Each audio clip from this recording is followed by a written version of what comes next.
God's great grace, it is has brought us all this. 하나님 말씀은 신약 성경 마가복음 14장 43절에서 52절입니다. 벗은 몸으로 도망간 청년이란 제목으로 하나님 말씀 전하겠습니다. 겟세마네에서 예수님이 나를 파는 자가 가까이 왔다고 말씀하시자마자 12제자 중 하나였던 가룟 유다가 대제사장과 서기관과 장로들이 그 파송한 그 예수님을 잡는 무리와 함께 겟세마네에 도착을 했습니다.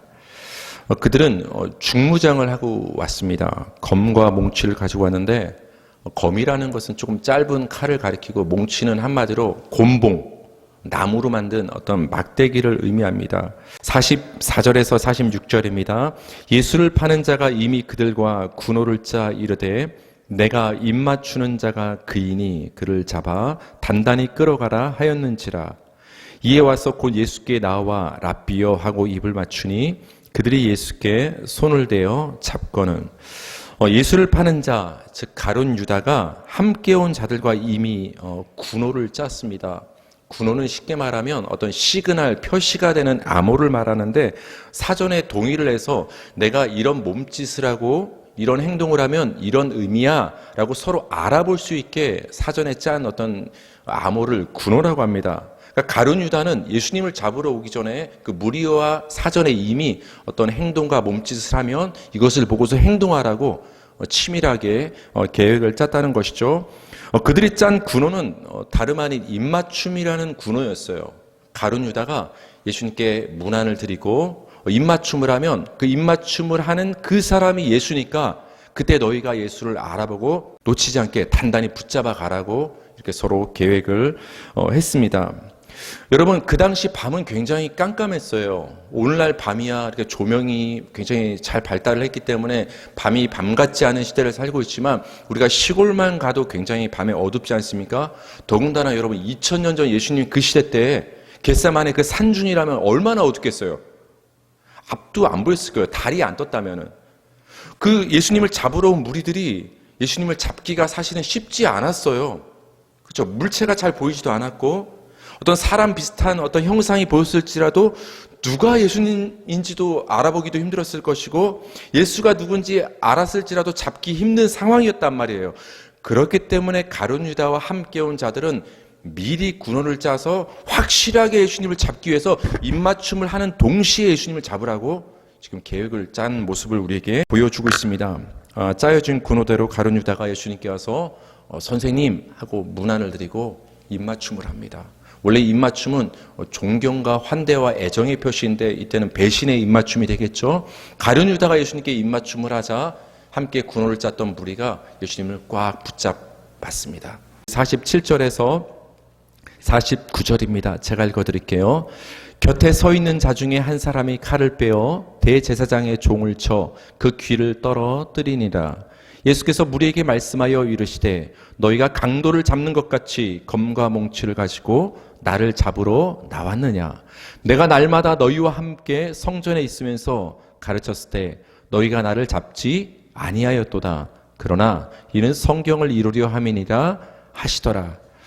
가룟 유다가 군호를 딱 짜 맞추자 함께 온 무리가 예수님을 꽉 잡습니다. 그때 예수님 곁에 있던 자들 중에 하나, 즉 제자들 중 하나였겠죠. 그 한 사람이 칼을 빼서 그 대제사장이 보낸 그 종의 한쪽 귀를 이렇게 쳐서 잘라버리는 어떤 행동을 합니다. 요한복음을 보면 제사장의 종의 이름은 말고라고 기록을 해주고 있어요. 그리고 이 말고의 귀를 쳐서 행동을 하는 사람은 누구였죠? 항상 잘 나서는 사람? 베드로였다고 요한복음은 우리에게 기록을 해주고 있습니다. 일전에 예수님으로부터 너가 닭 울기 전에 나를 3번 부인할 것이라는 좀 충격적인 말씀을 들었던 이 베드로의 입장에서는 어쩌면 이 기회가 예수님에 대한 나의 마음을, 충성심을 눈에 보이게 입증할 수 있는 기회였는지도 모르겠어요. 그렇죠? 너가 나를 배신할 거야. 그 예수님의 말을 들었을 때 그 베드로의 마음이 얼마나 불안했겠어요. 정말 나 예수님의 말씀처럼 예수님 부인하게 되는 것 아닐까? 그 마음이 굉장히 불안했을 거예요. 그때 바로 예수님을 잡으러 온 무리가 왔단 말이에요. 그때 베드로는 용감하게 칼을 휘둘러서, 검을 휘둘러서 그 제사장 종의 귀를 잘라버리는 행동을 합니다. 아마 어쩌면 예수님 보라고 이 행동을 했었는지도 모릅니다. 예수님은 자신을 잡으러 온 무리에게 이렇게 말씀하십니다.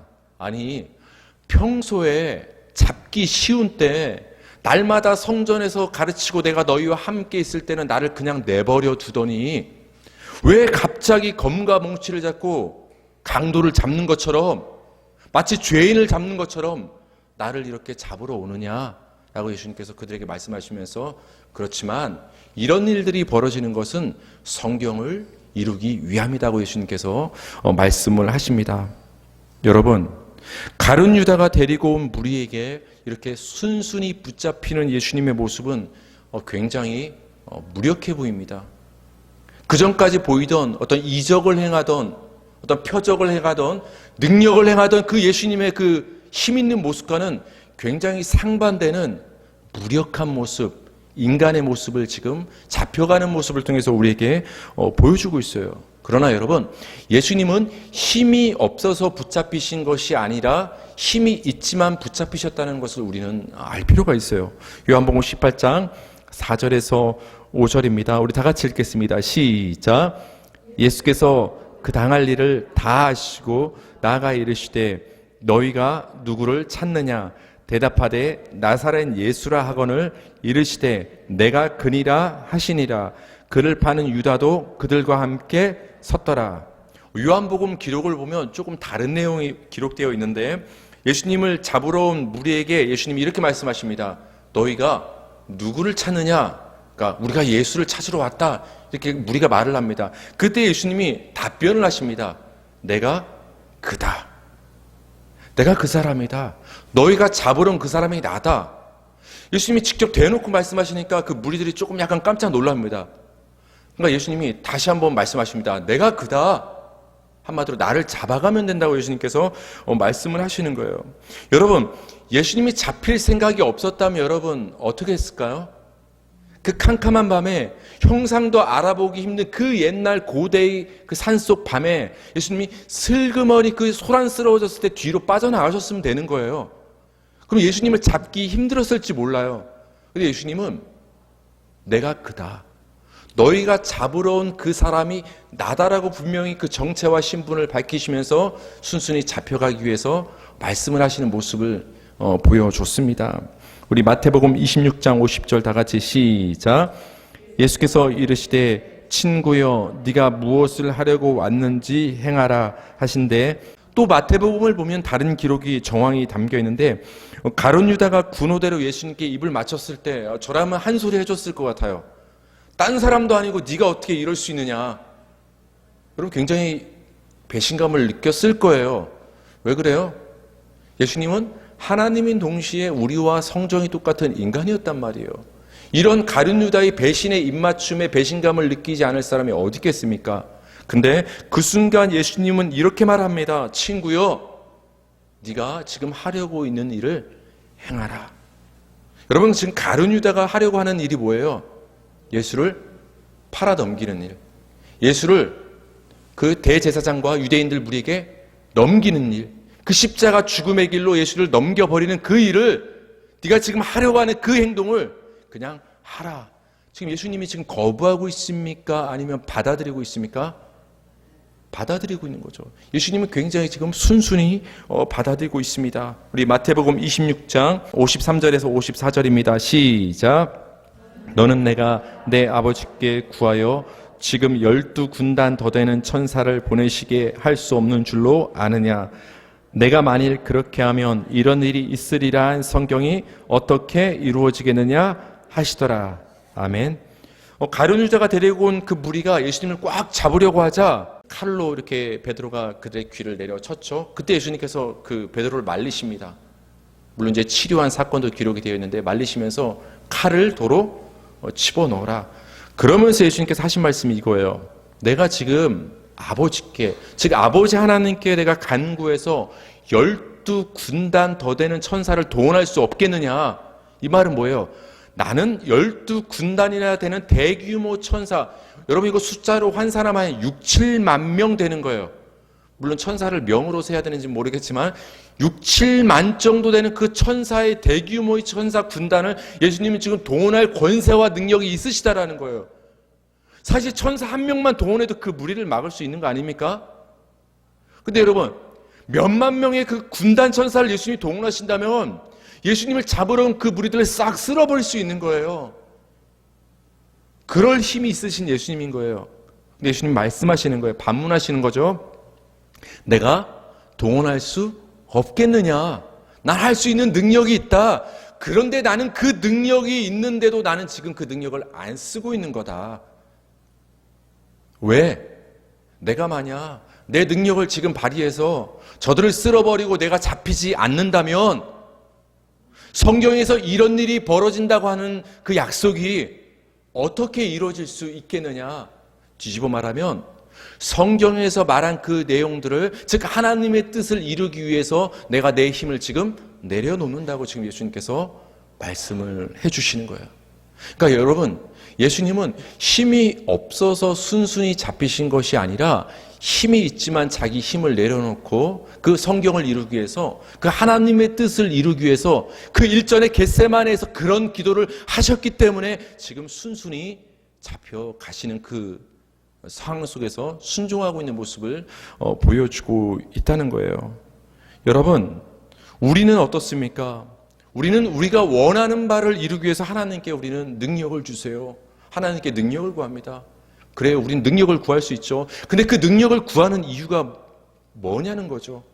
내가 원하는 바를 성취하기 위해서 우리는 하나님께 능력을 구해요. 근데 예수님의 모습은 굉장히 정반대예요.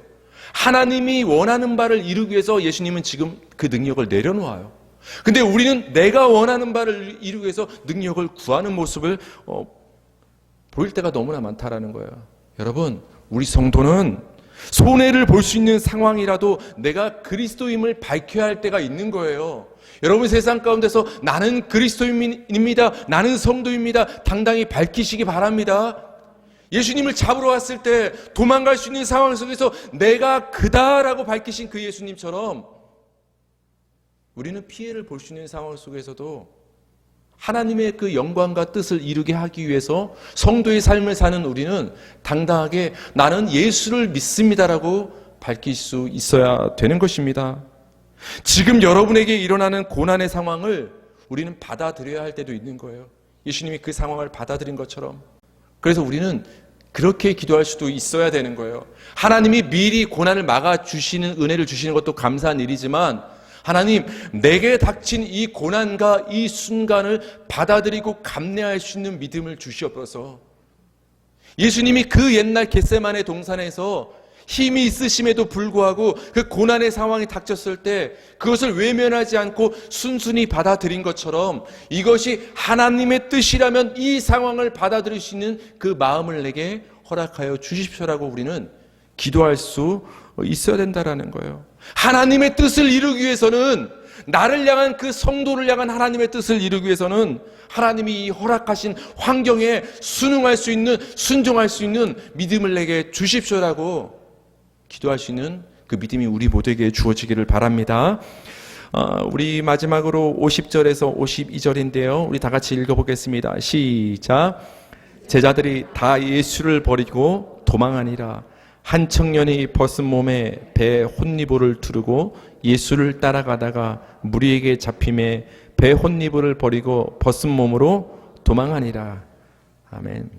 예수님이 잡히자 제자들이 다 예수님을 버리고 도망갔어요. 여러분, 성경을 보면 굉장히 재미있는 게 다 버렸다고 기록을 하고 있어요. 근데 여러분, 그 일전에 제자들이 예수님께 뭐라고 고백했죠? 베드로가 이렇게 말합니다. 내가 주님과 함께 죽을지언정 주님을 버리지 않겠습니다. 그러니까 옆에 있던 그 충성 경쟁하던 제자들이 다 한 목소리로 다 똑같이 말했다고 기록을 하고 있어요. 베드로를 비롯한 모든 제자들이 다 예수님을 버리지 않겠다고 말을 했었는데 지금 막상 그 상황이 오니까 제자들이 다 예수를 버리고 도망하는 모습을 보였다라는 거예요. 굉장히 상반된 모습이죠. 여러분, 이때 도망간 또 다른 한 사람이 등장을 하고 있는데 12제자만 그 위험한 상황 속에서 도망한 것이 아니라 한 청년이 지금 등장을 하고 있습니다. 그 청년은 지금 벗은 몸으로 지금 도망가는 굉장히 좀 수치스러운 모습을 보여주고 있어요. 상황을 보니까 이렇습니다. 그 사람이 배 혼이불을 두르고 있었다고 합니다. 그러니까 마치 잠자다가 이불을 두르고 나와서 상황을 지켜보다 도망가는 상황이 연출됐는가 그렇게 생각할 수 있는데, 지금 여기서 배 혼이불이라는 것은 우리가 성경에서 아마포, 다른 곳에서는 세마포로 번역된 단어와 같은 거예요. 오늘날 우리가 현대 우리가 어떤 직물이나 어떤 의류를 말할 때 그 리넨이라는 어떤 그 직물을 가리켜서 여기서는 배 혼이불이라고 번역을 한 거예요. 그러니까 얇은 원피스로 된 겉옷을 말하는 거예요.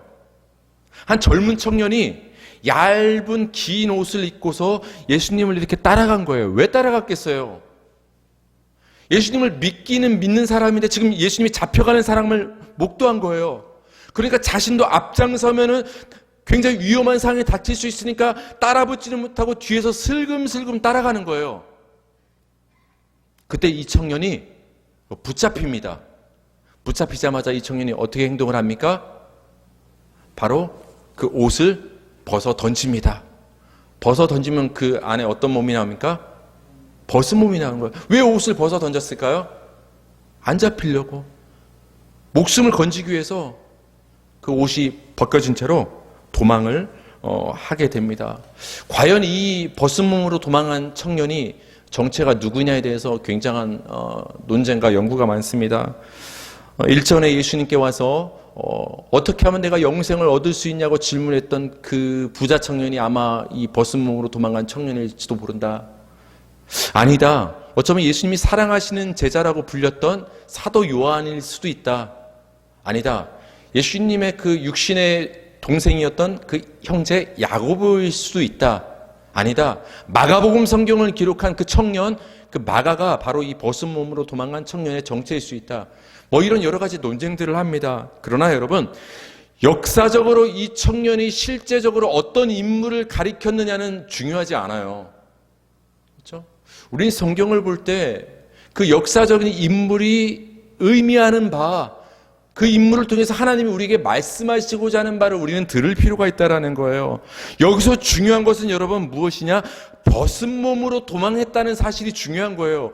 왜 굳이 성경에는 벗은 몸으로 도망했다는 그 수치스러운 모습을 왜 기록했느냐?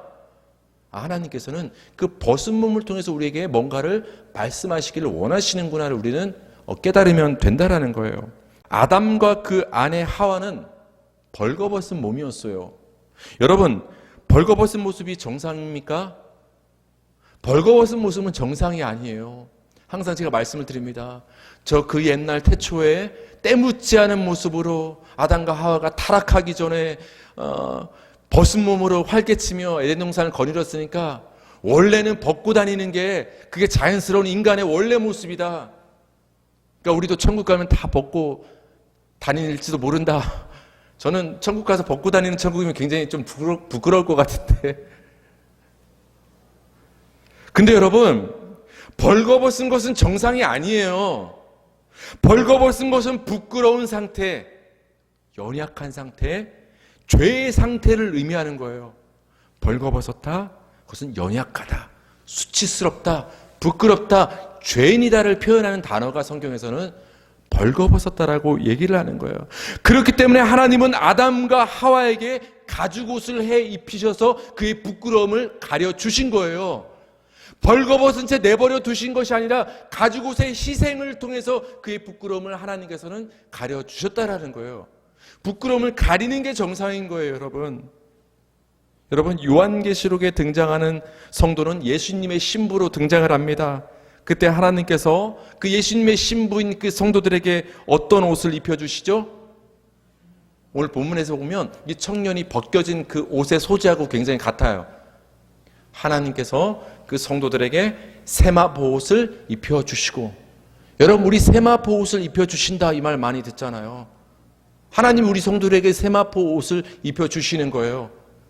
물론 그 옷이 흰색 옷을 입혀주실지 아니면 원피스로 된 옷을 다 입혀주신다는 얘기인지 정확히 뭔지는 모르겠어요. 가봐야 알겠죠. 근데 그게 뭐가 중요해요? 중요한 건 하나님이 입혀주신다라는 거예요. 그게 뭐예요? 우리의 부끄러움을 가려주신다라는 거예요. 우리의 죄를 덮어주신다라는 거예요. 예수라는 옷으로 우리를 입혀주심으로 그 부끄러운 우리의 몸을 하나님이 입혀주신다는 거예요. 여러분, 굉장히 성경은 치밀합니다. 왜 치밀할까요? 하나님이 쓰셨으니까.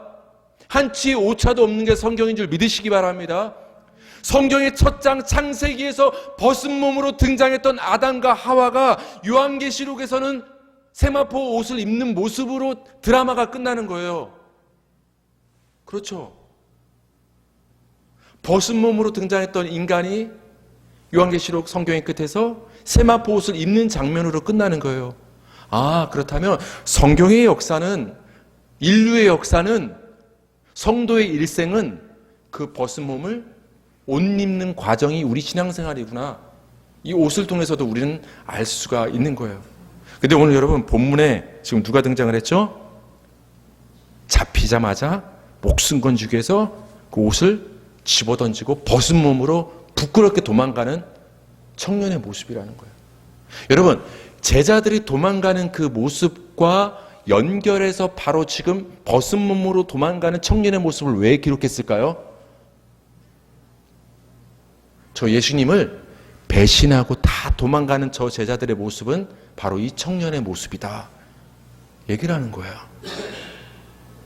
저들은 예수님께 충성을 인간의 생각으로 확신하며 맹세했지만, 예수님을 부인하지 않겠다고 그렇게 인간적으로 확신했지만, 위기의 상황이 오니까 그들의 결심과 확신이 인간의 생각은 철저히 깨지고 무너져서 예수님을 버릴 수밖에 없는 연약한 존재가 바로 저 제자들이라는 것을, 저들은 부끄러운 인간이라는 것을, 연약한 죄인이라는 것을 벌거벗고 도망가는 그 청년의 모습을 연이어 성경에 기록함으로써 말씀해 주는 거예요.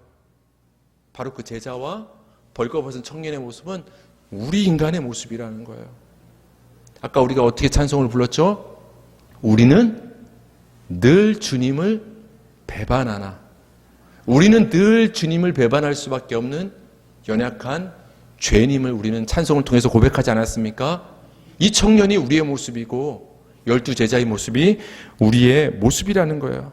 그렇기 때문에 여러분, 옷 입기 전에 우리는 먼저 우리가 벌거벗었다라는 것을 깨닫고 인정해야 돼요. 여러분, 예수님께서 요한계시록을 보면 7개 소아시아 교회가 등장을 하는데 마지막 라오디게아 교회를 향해서 예수님께서 뭐라고 말씀하십니까? 네가 스스로 부유하다 생각한다. 근데 내 눈에는 네가 어떤 상태다? 벌거벗었다. 근데 네가 벌거벗은 것을 모르고 스스로 지금 부유하다라고 하고 있구나. 그래서 부유하다고 힘이 있다라고 생각해서 나 예수를 붙잡지 않고 있구나. 여러분, 벌거벗었다고 생각을 하고 깨달으면 사람은 그 가리게 되어 있는 거예요. 우리는 먼저 내가 벌거벗은 죄인임을 깨달아야 되는 거예요.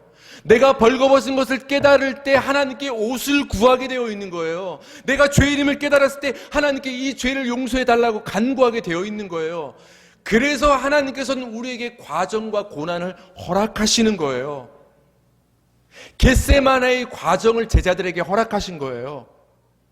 물론 겟세마네의 주인공은 예수님이셨지만 하나님은 그 12 제자들에게 한 청년에게도 겟세마네의 그 공포스러운 과정을 허용하시고 허락하신 거예요. 왜? 그 과정을 겪으면서 제자들은 깨닫게 되는 거예요. 아, 나는 벌거벗은 자이구나. 나는 스스로 부유하다, 힘 있는 자다, 확신 있는 자다 생각했지만 나는 위기가 닥치면 이렇게 금방 예수를 부인할 수밖에 없는 연약한 인간이 나구나를 그 제자들은 그 과정을 통해서 철저히 깨닫게 되는 거예요. 나는 벗은 몸이구나. 하나님이 가려주시지 않으면 나는 부끄러운 죄인이구나를 그 과정을 통해서 깨닫게 되는 거예요. 그래서 하나님이 우리에게 주신 과정을 여러분 받아들이시기 바랍니다. 때론 어려운 과정, 고난의 과정, 맞닥뜨리고 싶지 않는 그 인생의 과정이 우리에겐 있단 말이에요. 그 과정은 하나님이 우리에게 왜 허락하셨느냐? 보라는 거예요. 너는 내가 덮어주지 않으면, 내가 옷 입혀주지 않으면, 예수 그리스도가 덮어주지 않으면 우리는 벌거벗은 채 도망갈 수밖에 없는 죄인이라는 것을 하나님은 드러내시는 거예요. 그것은 우리를 수치스럽게 하시기 위해서, 망신 주시기 위해서 우리를 그렇게 만드시는 것이 아니라 우리를 깨닫게 하시고 옷 입혀주시는, 가려주시는 그 하나님을 붙잡게 하시기 위해, 인도하시기 위해서 그 과정을 우리에게 허락하셨다라는 거예요. 그러니까 여러분, 오늘 성경에서 예수님을 다 버리고 도망간 제자들은 복이 있는 거예요. 좀 말이 앞뒤가 안 맞죠? 예수님을 끝까지 배신하지 않아야 복이 있는데 예수님을 다 버리고 그 정체가 탄로난 제자들의 모습, 그 옷을 다 집어던지고 벌거벗은 채로 도망갔던 이 청년들은 복이 있다라는 거예요. 사랑하는 성도님들, 위기가 닥쳤을 때 모든 제자들이 다 예수님을 버리고 도망갔던 것처럼 목숨을 건지기 위해 혼니부를 벗어던지고 벌거벗은 몸으로 도망쳤던 이 청년처럼 우리는 늘 주님을 배반하는 연약한 자입니다. 그러나 여러분, 우리에게는 소망이 있는 것은 주님께서 이렇게 말씀하셨기 때문이죠. 내가 너희보다 먼저 갈릴리로 가리라. 여러분, 이 말씀의 뜻이 뭐라고 했죠? 내가 갈릴리에서도 너희를 인도하리라는 약속의 말씀이 된다라고 했잖아요. 여러분, 배신했으면 예수님도 그냥 그들 신경 안 쓰면 되잖아요. 그러나 내가 너희들이 나를 배신하기 전에도 내가 너희를 갈릴리에서 인도했던 것처럼 겟세마네와 십자가의 과정을 거치고 나서 너희가 나를 비록 배신했지만 여전히 나는 그 자리에서 너희를 부르고 인도할 것이다라고 예수님이 약속의 말씀을 주셨다라는 거예요. 변함없이 인도해 주시는 그 예수님의 모습, 배신하는 우리의 모습 가운데 우리를 변함없이 인도해 주시는 예수님의 모습이 있는 것입니다. 제자들을 끝까지 부르시고 끝까지 인도하신 그 예수님이 우리 사랑하시는 그 성도님들을 끝까지 부르시고 인도하실 것을 확신하며 말씀을 마칩니다.